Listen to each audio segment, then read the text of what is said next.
You can buy anything you want, anything, provided you don't go overboard and buy a Ferrari on a 30K income. Welcome to Serene Rhythms. In this video, we're going to explore the ways of saving money without being a penny pincher. Chapter 1. The budget. Before saving money, you need to know your expenses. If you don't know how much you need, take a look at the last 3 months' bank statements to get some reliable data. Having said that, it is recommended to pen down your daily expenses for 1 month if possible. This makes you financially aware and observant. If you don't like the old school pen and paper, there are plenty of apps like Pocket Guard or Mint to monitor your spending.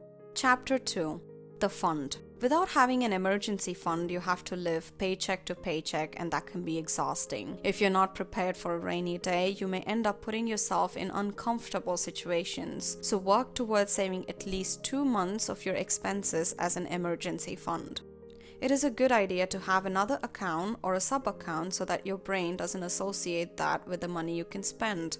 I've seen this happen to me. It creates a sense of illusion of having a lot of money, and you end up buying stuff that you don't need, thanks to targeted advertising and impulse shopping. Chapter 3. The debt.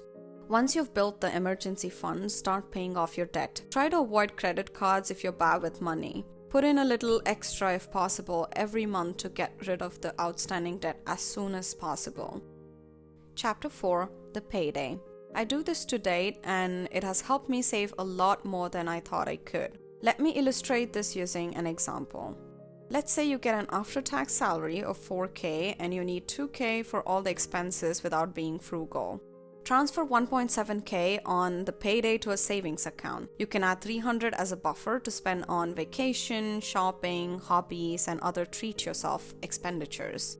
And no, I'm not going to tell you to put everything into savings account for a better life tomorrow without experiencing one today. Back to the topic. Now for savings, open another piggy bank account and use the following split if you're just getting started. Allocate 30% on long-term investment, 40% on assets, and 30% on a low-risk investment. Because you're just starting out, start with something that is safe and don't blow all your money on Bitcoin. Chapter 5. The chef. I'm not the first one to convince you that cooking your own food is healthy and cheap. This holds even if you're single and you have to cook only for one person. Hear me out, because you're going to live for at least 60 years and you cannot depend on fast food or takeout forever. If you've never cooked before, start with something simple and start cooking during the weekends. And once you start enjoying it, it'll be a breeze to cook regularly.